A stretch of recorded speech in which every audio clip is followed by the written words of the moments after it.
এখন কিন্তু ঠেকুয়া বানানো একদম হাতের মুঠো। এটা দেখতে যতটা সুন্দর খেতেও ভীষণ সুন্দর হয় আর বানানো একেবারেই সহজ। এই ভিডিওটা দেখলে কিন্তু যে কেউ তৈরি করতে পারবে।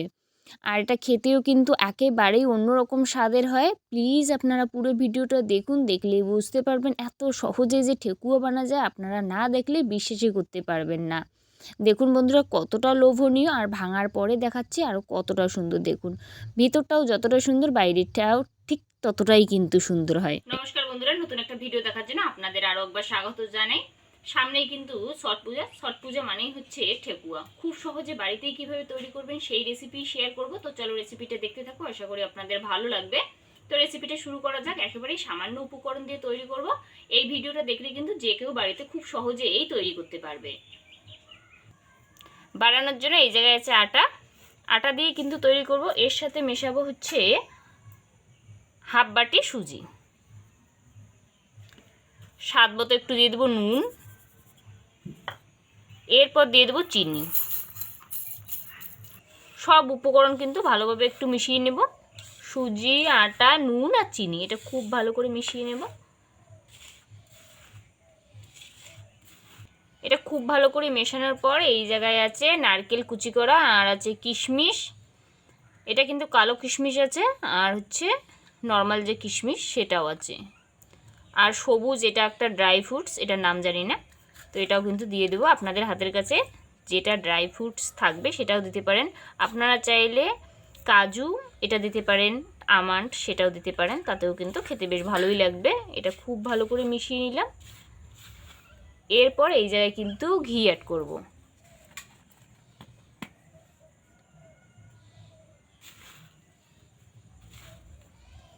ঘিটি কিন্তু খুব ভালো করে মেশানো লাগবে, তাহলে খেতে কিন্তু এটা দারুণ হবে। ঘিটা খুব ভালো করে মেশানোর পর এরপর অল্প অল্প দুধ দিয়ে কিন্তু এটা একটা শক্ত মতো ডো তৈরি করা লাগবে। এটা কিন্তু ঘন করা দুধ।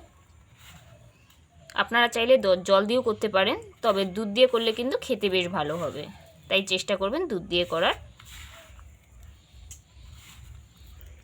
অল্প অল্প দুধ দিয়ে কিন্তু ডোটা তৈরি করতে লাগবে, একবারে এক গাদা দিতে যাবেন না, নইলে কিন্তু নরম হবে, আর নরম হলে কিন্তু ঠেকুয়া ভালো হয় না।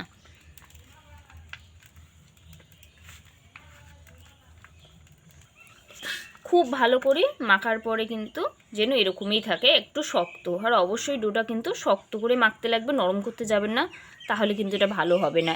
এরপর এটা ঢাকনা দিয়ে রাখবো মিনিমাম কিন্তু 5 মিনিটের মতো। তো ফিরে আসি 5 মিনিট পর।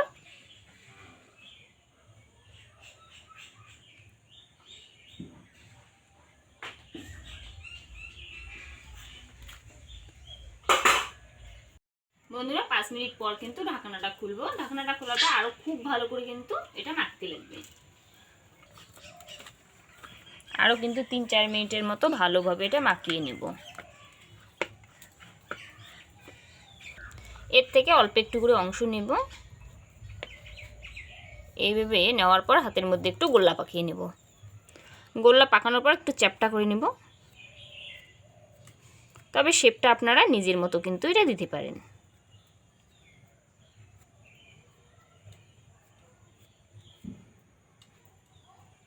এটা কিন্তু একটু পাতার মতো শেপটা দেব। এরপর যে বাড়িতে এমনিতে নর্মালি যে চামচ থাকে বা ছুরি, সেটা দিয়ে কিন্তু ডিজাইনটা করে নেব। পাতার মতো ডিজাইনটা করে নিলাম। দেখুন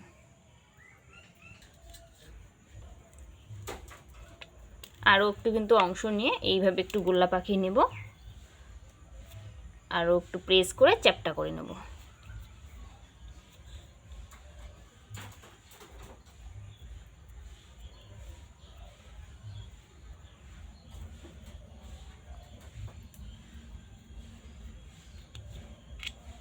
তারপর এটা কিন্তু একেবারেই অন্যরকম একটু করব ডিজাইনটা।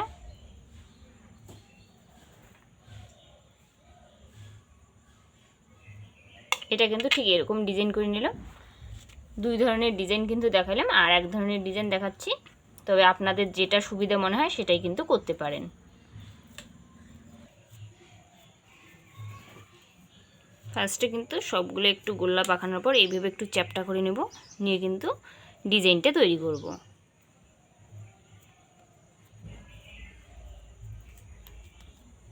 এটা একেবারে সিম্পল করে একটা ডিজাইন করব।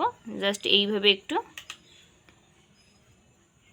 ছুরি হোক বা চামচের সাহায্যে ডিজাইনটা করে নেব। আপনাদের যেটা পছন্দ বা যেটা সুবিধা মনে হয় আপনারা করতে পারেন।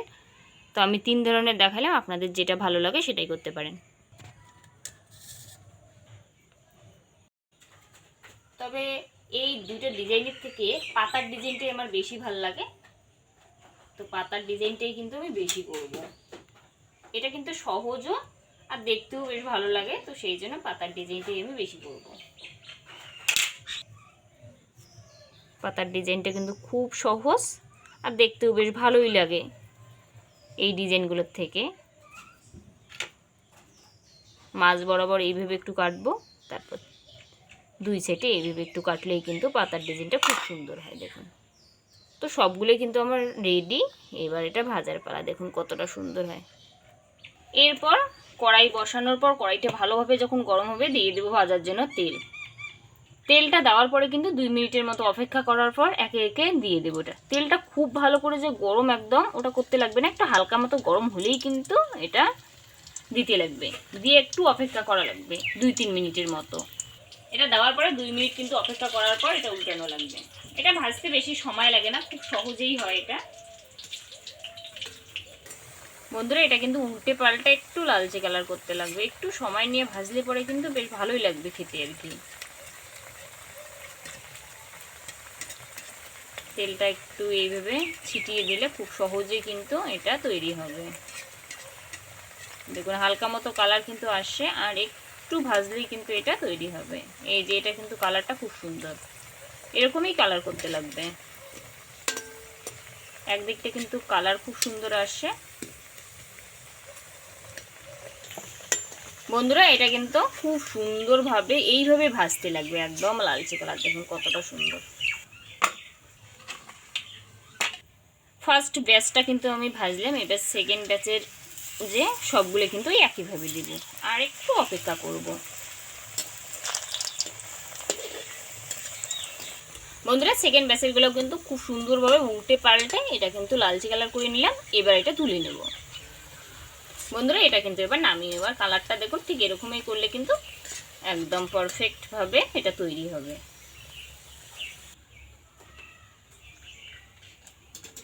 সবগুলোই কিন্তু আমার একেবারেই রেডি।